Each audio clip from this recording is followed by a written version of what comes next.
नमस्कार दोस्तों, स्वागत है आपका आपके अपने YouTube channel Eklavya academy a way of success, जहां पर हम बात कर रहे हैं संपूर्ण मध्य प्रदेश सामान्य ज्ञान की, कंप्लीट मध्य प्रदेश जीके। और मध्य प्रदेश के क्रम में हम पढ़ रहे हैं मध्य प्रदेश का भूगोल, ज्योग्राफी ऑफ मध्य प्रदेश। और मध्य प्रदेश के भूगोल के क्रम में आज का हमारा ये 7वां वीडियो है, जिसमें हम बात करेंगे मध्य प्रदेश की कृषि के बारे में कि मध्य प्रदेश में कितने कृषि जलवायु क्षेत्र हैं, कितनी कौन कौन सी कृषि होती है और कौन कौन सी फसलें। तो आगे बढ़ने से पहले मैं आपको बता दूं कि वीडियो को अंत तक ज़रूर देखें। वीडियो के बीच में आपसे कुछ प्रश्न पूछे जाएंगे, जिनका उत्तर आपको कमेंट बॉक्स पर कमेंट कर कर देना है। उनमें से जो सभी आंसर सही होंगे तो किन्हीं 2 लोगों का वीडियो नाम मेरे अगले वीडियो में आएगा। इसलिए मैं आप सभी से आशा करता हूं कि ज़्यादा से ज़्यादा लोग प्रश्नों के उत्तर देंगे। तो और जिन्होंने चैनल को अभी तक सब्सक्राइब नहीं किया, वो चैनल को सब्सक्राइब कर लें और वीडियो को लाइक कर दें तथा ज़्यादा से ज़्यादा वीडियो को शेयर करें, जिससे अधिक से अधिक लोगों के पास जानकारी पहुंच सके। और बेल आइकन दबा दें ताकि नोटिफिकेशन आपके पास तक पहुंचता रहे। तो चलिए एक बार देख लेते हैं मध्य प्रदेश के भूगोल के क्रम में हमने अभी तक क्या क्या पढ़ा है और आगे हमें क्या क्या पढ़ना है। हमने मध्य प्रदेश का सामान्य परिचय पढ़ लिया है, फिर मध्य प्रदेश का प्राकृतिक विभाजन पढ़ लिया है, मध्य प्रदेश की जलवायु भी पढ़ ली है, मृदा भी पढ़ ली है, प्रमुख चट्टानें एवं पर्वतें भी पढ़ लिया है। आज जो हमें पढ़ना है वह है मध्य प्रदेश की कृषि। मैं आशा करता हूं कि आप लोग पिछले के टॉपिक पढ़ चुके होंगे। जिन्होंने अभी तक पीछे का टॉपिक नहीं पढ़ा है वो प्लेलिस्ट में जाकर पीछे वाले वीडियो देख सकते हैं। फिर हम आगे पढ़ेंगे मध्य प्रदेश की नदियाँ एवं बहुउद्देशीय परियोजनाएँ, वन, खनिज संपदा, राष्ट्रीय उद्यान एवं अभ्यारण्य, जनसंख्या, जनजाति और परिवहन, इन सब के बारे में हम जानकारी प्राप्त करेंगे। तो चलिए देख लेते हैं कल के पूछे गए प्रश्न एवं उनके उत्तर जिन्होंने सही दिया है। तो कल का प्रश्न था, मध्य प्रदेश को हृदय प्रदेश की संज्ञा किसने दी थी?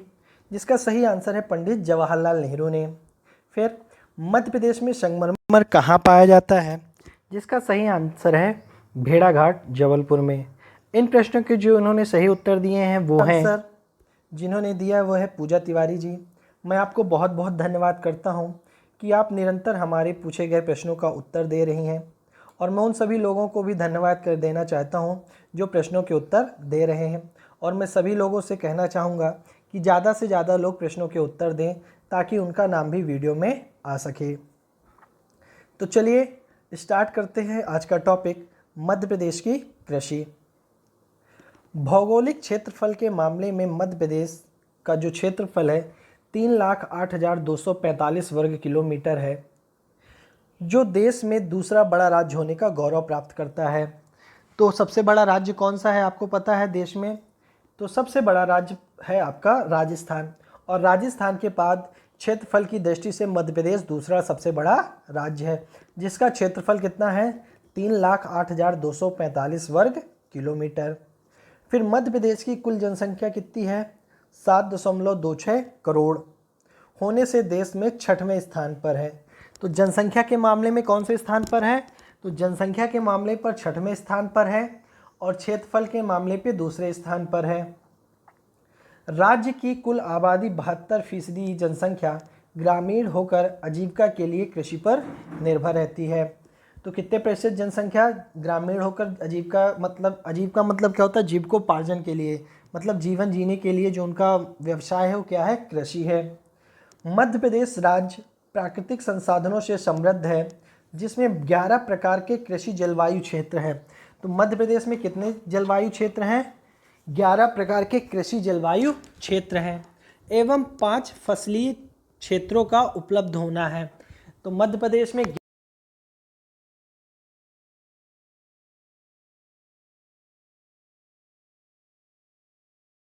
सभी प्रकार की फसलों के उत्पादन के लिए अनुकूल है। तो अगर आपसे कभी पूछता है कि मध्य प्रदेश को कृषि के कितने प्रकार की कृषि जलवायु क्षेत्र में विभाजित किया गया है? तो 11 प्रकार की कृषि जलवायु क्षेत्र में विभाजित किया गया है। चलिए एक बार मैप में देख लेते हैं 11 प्रकार के कृषि जलवायु क्षेत्र। तो सबसे पहला है छत्तीसगढ़ का मैदान जो है बालाघाट, ये है। फिर है छत्तीसगढ़ के उत्तरी पहाड़ी क्षेत्र जिसमें आता है मंडला, डिंडोरी, शहडोल, अनूपपुर, उमरिया। फिर है कैमूर का पठार तथा सतपुड़ा की पहाड़ी जो 3 नंबर में है, ये वाला क्षेत्र। इसी तरह यहाँ पे नंबर लिखे गए हैं और ज़िले लिखे गए हैं जिसको देखकर आप अच्छे से पढ़ सकते हैं। तो आप अधिक जानकारी के लिए एक बार मैप को बहुत आराम से वीडियो रोक के डिटेल से मैप का अध्ययन कर सकते हैं। फिर चलिए आगे चलते हैं। मध्य प्रदेश में कृषि ग्रामीण जनसंख्या के लिए रोजगार एवं आजीविका की दृष्टि से प्रमुख साधन है। ठीक है। राज्य में कृषि अभी भी परंपरागत तथा वर्षा पर अधिक निर्भर है। परंपरागत मतलब जो प्राचीन काल से चल रही, मतलब अत्याधुनिक टेक्निक अभी भी ग्रामीण इलाकों में विकसित नहीं हुई है। पहले की भांति वो अभी भी खेती कर रहे हैं। फिर और मोस्टली किस पे निर्भर करता है? वर्षा ऋतु पे निर्भर करता है। अगर वर्षा होगी तो फसल अच्छी होगी, नहीं होगी तो नहीं होगी। फिर प्रदेश की अर्थव्यवस्था कृषि प्रधान है तथा आर्थिक गतिविधियां उद्योग तथा सेवा क्षेत्र से निकटता से जुड़ी हुई हैं। मध्य प्रदेश सोयाबीन उत्पादित करने वाले राज्यों में से है। मध्य प्रदेश सोयाबीन उत्पादित करने वाले राज्यों में से है। यह देश का लगभग 60% सोयाबीन उत्पादित करता है, जो कि देश में सबसे ज़्यादा सोयाबीन उत्पादित करता है। इसलिए मध्य प्रदेश को सोया स्टेट या सोयाबीन प्रदेश भी कहा जाता है। तो एक क्वेश्चन कई बार पूछ चुका है कि सोया स्टेट किसे कहा जाता है या मध्य प्रदेश में किस फसल की सर्वाधिक उत्पादन होता है। तो मध्य प्रदेश में सोयाबीन का सर्वाधिक उत्पादन होता है, इसलिए इसे सोया स्टेट कहा जाता है। अब फसलों के आधार पर देख लेते हैं फसलें कितने प्रकार की होती हैं। तो फसलों के आधार पर फसलों को 3 प्रकार में बांटा गया है, रबी की फसल, खरीफ की फसल और जायद की फसल। तो चलिए इनका देख लेते हैं मौसम और फसल। खरीफ की फसलें जून जुलाई में फसल बोई जाती है और अक्टूबर नवंबर में काटी जाती है। तो अब आपको याद कैसे रखना है? खासे खरीफ और बरसात जो होता है ख़राब मौसम होता है, कीचड़ उचड़ होता है। तो खरीफ और ख़राब कई बार पूछ चुका कि खरीफ की फसल कब बोई जाती है। इसमें से काफ़ी लोग कंफ्यूज होते हैं रबी और खरीफ की फसल में। तो जो खरीफ की फसल होती है ख़राब मौसम यानी बरसात में होती है। तो आपको यहाँ से रखना है खरीफ की फसल ख़राब मौसम यानी बरसात में। बरसात कब होती है? जून और जुलाई में होती है। तो जून जुलाई में फसल बोई जाती है और अक्टूबर नवंबर में काट ली जाती है। ठीक है। बुवाई के समय इस फसल को अत्यधिक गर्मी और नमी की आवश्यकता होती है और शुष्क वातावरण में फसल पकती है। मतलब जब फसल बोई जाती है तब फसल के लिए क्या होती है? गर्मी चाहिए होती है और फसल को पानी चाहिए होती है। लेकिन जब कटाई होती है तो वातावरण कैसा हो जाना चाहिए? शुष्क हो जाना चाहिए, गर्मी कम हो जानी चाहिए। इसकी प्रमुख फसल क्या है? धान है। तो बरसात में देखते हैं आप लोग, काफ़ी लोग बरसात का जो होता है धान सबसे ज़्यादा बोई जाती है बरसात में। अन्य फसलें ज्वार, बाजरा, मक्का, मूंगफली, कपास, सोयाबीन, जूट आदि हैं। फिर आगे चलते हैं। रबी की फसल यह अक्टूबर नवंबर में बोई जाती है और मार्च अप्रैल में काटी जाती है। बुवाई के समय कम तापमान की आवश्यकता होती है और पकते समय शुष्क और गर्म वातावरण की आवश्यकता होती है। ठीक है। तो जब ये बोई जाती है तो तापमान कम होता है। अक्टूबर नवंबर में वैसे भी देखते हैं हल्की हल्की ठंड पड़ने लगती है और जब तक कटाई का समय आता है तो क्या हो जाता है? इसमें गर्मी पड़ने लगती है। इसकी प्रमुख फसल क्या है? गेहूँ। तो अभी जैसे चल रहा है अप्रैल मई चल रहा है तो इस समय गेहूँ की खरीदी चल रही है। फिर इसके अतिरिक्त सरसों, जौ, मटर, राई, चना, आलू इत्यादि फसलें रबी की फसल होती हैं। फिर जायद की फसलें यह ग्रीष्म ऋतु में उगाई जाने वाली फसलें हैं। यह मार्च और जून के बीच उगाई जाती हैं। मतलब मार्च में बोई जाती है और जून तक में ख़त्म हो जाती हैं।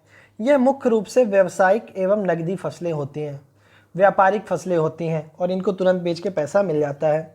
इसमें से प्रमुख फसल खरबूज, तरबूज, ककड़ी, खीरा आदि होती हैं। ये हो गई मध्य प्रदेश जो फसलों का क्रम होता है, रबी फसल, खरीफ फसल और जायद फसल। अब मध्य प्रदेश की प्रमुख फसलें देख लेते हैं। तो मध्य प्रदेश में प्रमुख रूप से क्या क्या होता है? तो धान, गेहूँ, मक्का, अरहर, चना, राई, सरसों, दलहन, सोयाबीन, गन्ना, कपास, मसाले और सब्जी प्रमुख रूप से होते हैं। तो चलिए इन फसलों के बारे में डिटेल से जानकारी प्राप्त करते हैं। धान मध्य प्रदेश की सभी खाद्य फसलों के क्षेत्रफल की दृष्टि से प्रथम तथा उत्पादन की दृष्टि से गेहूं के बाद द्वितीय स्थान पर है। ठीक है ना। तो सबसे ज़्यादा क्षेत्रफल में बोई जाती है कौन सी फसल? धान की फसल बोई जाती है, लेकिन जो इसका उत्पादन होता है वो गेहूं के बाद होता है, मतलब दूसरे क्रम में होता है। तो सबसे ज़्यादा बोई जाने वाली फसल कौन सी है? धान है। और उत्पादन में किस क्रम में है? दूसरे क्रम में है। मध्य प्रदेश में चावल की कृषि मुख्य रूप से बालाघाट, सिवनी, मंडला एवं डिंडोरी जिलों में की जाती है। या चावल नहीं होगा, धान होगा। धान से ही चावल बनता है। चावल का सर्वाधिक उत्पादन प्रदेश के बालाघाट जिले में होता है। तो जैसे कि मैंने आपको बताया था कि चावल धान की खेती के लिए कौन सी मिट्टी अधिक उपजाऊपन अच्छी होती है? तो लाल पीली मिट्टी। और लाल पीली मिट्टी कहाँ पाई जाती है? बालाघाट क्षेत्र में पाई जाती है। तो बालाघाट क्षेत्र में लाल पीली मिट्टी पाई जाती है, इसलिए यहाँ पे धान का उत्पादन सर्वाधिक होता है। तथा क्षेत्रफल में भी बालाघाट में जिले में ही पैदा किया जाता है। तो सर्वाधिक उत्पादन भी वहीं होता है और क्षेत्रफल की दृष्टि से भी उत्पादन कहाँ पे होता है? बालाघाट जिले में होता है। इसे स्थानीय रूप से रोपा अथवा बरानी कृषि कहते हैं। जब धान की खेती होती है तो रोपा लगाते हैं ना, रोपा लगा के पहले उसको एक जगह बो के रोपा लगाते हैं, फिर उसको अलग अलग लगाते हैं, जिसको अलग अलग हाथ से लगाने की विधि को क्या कहते हैं? रोपा विधि कहते हैं। चावल की सर्वाधिक उपज दर श्योपुर जिले में है। मध्य प्रदेश में चावल या धान अनुसंधान केंद्र बड़वानी में है। ये क्वेश्चन कई बार पूछ चुका है कि चावल तथा धान का अनुसंधान केंद्र कहाँ है? तो बड़वानी में है। फिर इसके बाद दूसरी प्रमुख फसल क्या है? गेहूँ। मध्य प्रदेश में भारत में दूसरा सबसे बड़ा गेहूँ उत्पादक राज्य है। मध्य प्रदेश अपनी उच्च प्रोटीन युक्त शरबती गेहूं की किस्म के लिए जाना जाता है। कौन सी गेहूं के लिए? शरबती गेहूं के लिए जाना जाता है। मध्य प्रदेश में गेहूं का उत्पादन होशंगाबाद, रायसेन, भोपाल एवं विदिशा जिलों में किया जाता है। गेहूं की कृषि के लिए हल्की दोमट मिट्टी, 10 से 15 डिग्री सेल्सियस तापमान, लगभग 75 सेंटीमीटर वार्षिक वर्षा की आवश्यकता होती है। ठीक है। तो कैसी होनी चाहिए? मिट्टी हल्की दोमट होनी चाहिए। जो टेम्परेचर होना चाहिए कितना होना चाहिए? 10 से 15 डिग्री सेल्सियस होना चाहिए। और जो वर्षा होनी चाहिए मतलब औसत 75 सेंटीमीटर वर्षा होनी चाहिए। मतलब इसमें ना ज़्यादा पानी लगता है ना ज़्यादा इसको टेम्परेचर की आवश्यकता होती है। मतलब इसलिए इसे कब बोया जाता है? अक्टूबर नवंबर में बोया जाता है, जब अधिक टेम्परेचर नहीं रहता। राज्य में सर्वाधिक क्षेत्रफल पर गेहूं की कृषि एवं सर्वाधिक उत्पादन होशंगाबाद जिले में किया जाता है। मालवा के पठार को गेहूं की डलिया भी कहा जाता है। तो गेहूं की डलिया किसको कहा जाता है? मालवा के पठार को गेहूं की डलिया कहा जाता है, क्योंकि यहाँ पे गेहूं का उत्पादन सर्वाधिक होता है। मध्य प्रदेश में गेहूं अनुसंधान केंद्र होशंगाबाद के पावरखेड़ा में स्थित है। तो गेहूं अनुसंधान कहाँ स्थित है? मध्य प्रदेश के होशंगाबाद के पावरखेड़ा में स्थित है। ये मध्य प्रदेश का गेहूं अनुसंधान केंद्र है। मध्य प्रदेश की प्रमुख खाद्य फसल गेहूं है, जिसके उत्पादन के लिए मध्य प्रदेश को कृषि कर्मठ अवार्ड भी दिया गया है। कौन सा अवार्ड दिया गया है? कृषि कर्मठ अवार्ड भी दिया गया है। मध्य प्रदेश देश का लगभग 18.2% गेहूं उत्पादन करता है। ये वर्तमान का डाटा है। ठीक है। मध्य प्रदेश में हरित क्रांति का सर्वाधिक प्रभाव गेहूं और चावल की कृषि के विकास में हुआ था। ठीक है ना।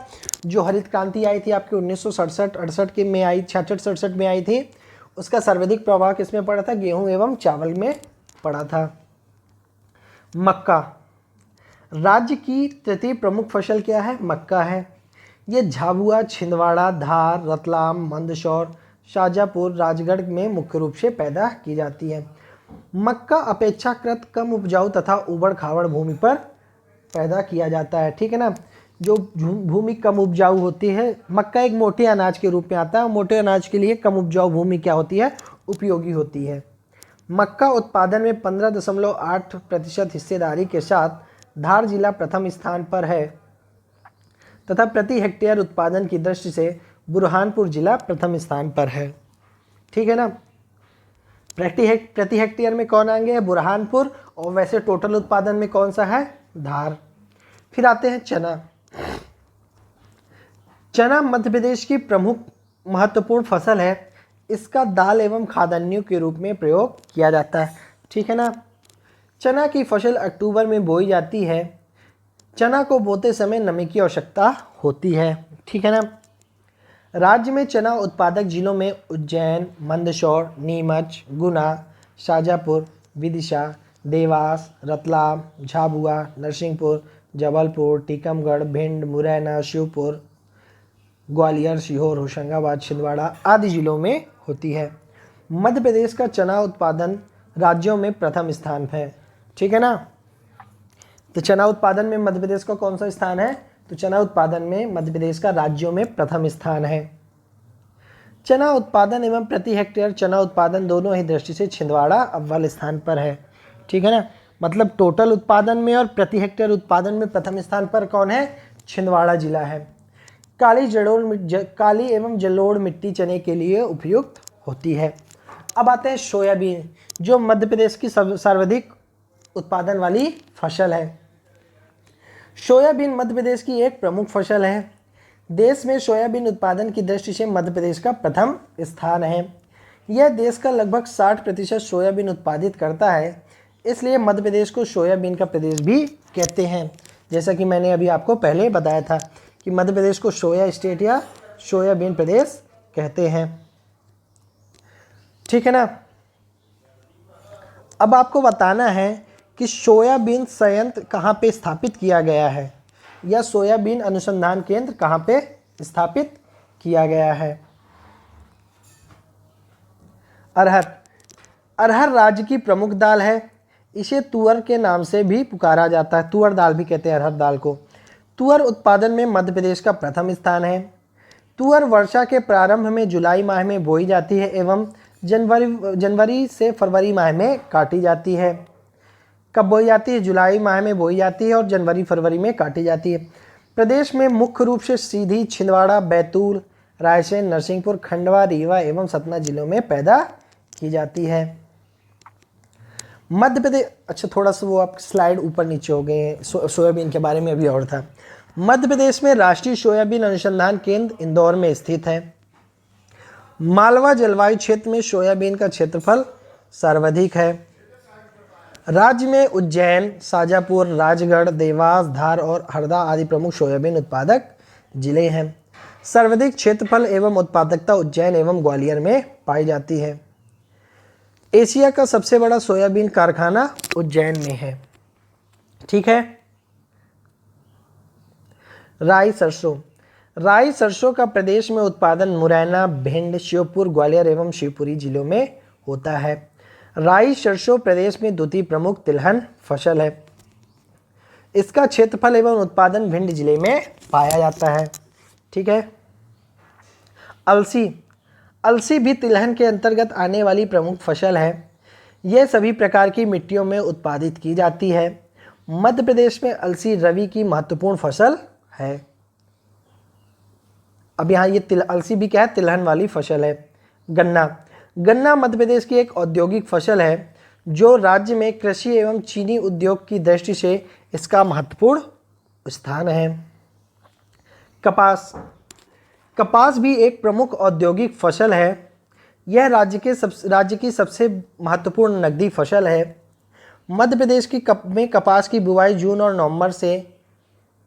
में और नवंबर से मार्च के मध्य काट ली जाती है। बुवाई कब होती है? जून में, और कटाई कब होती है? नवंबर से मार्च के मध्य काट ली जाती है। यह मालवा की काली मिट्टी के क्षेत्र और नर्मदा ताप्ती नदियों की कछारी मिट्टी में उत्पादित की जाती है। इसकी कृषि का सबसे महत्वपूर्ण क्षेत्र निमाड़ का मैदान है। आज का पहला क्वेश्चन ये है कि मध्य प्रदेश में किन जिलों में कपास की खेती सर्वाधिक होती है। ठीक है ना। पहला क्वेश्चन क्या है? मध्य प्रदेश के किन जिलों में कपास की खेती सर्वाधिक होती है, जिसका आंसर आपको कमेंट बॉक्स पर कमेंट करके बताना है। मूंगफली। मूंगफली एक नकदी फसल है। यह एक वर्षीय फसल, मतलब ये साल भर, एक साल लगता है इसको बोने से लेके काटने तक के लिए। मूंगफली तिलहन फसल भी है। मूंगफली का तेल भी आता है। मध्य प्रदेश में मूंगफली का उत्पादन मालवा के पठार और नर्मदा घाटी के निम्न क्षेत्रों में होता है। अब सब्जी एवं फल। मध्य प्रदेश का खंडवा जिला प्याज उत्पादन के लिए प्रसिद्ध है। मध्य प्रदेश का खरगोन जिला प्रदेश का सबसे बड़ा मिर्च उत्पादक जिला है। प्रदेश अमरूद उत्पादन में देश में शीर्ष स्थान पर है। नूरजहां की रानी कही जाने वाली प्रजाति जो मध्य प्रदेश के अलीराजपुर जिले में पाई जाती है। नूरजहां एक आम की प्रजाति है। किसकी प्रजाति है? आम की प्रजाति है। ठीक है, तो आप आज का दूसरा क्वेश्चन बताना है, आम अनुसंधान केंद्र मध्य प्रदेश में कहाँ पे है। पहला क्वेश्चन क्या था कि मध्य प्रदेश में कपास की खेती मुख्य रूप से किस जिले में होती है, और दूसरा क्वेश्चन क्या है, आम अनुसंधान केंद्र मध्य प्रदेश में कहाँ पे है।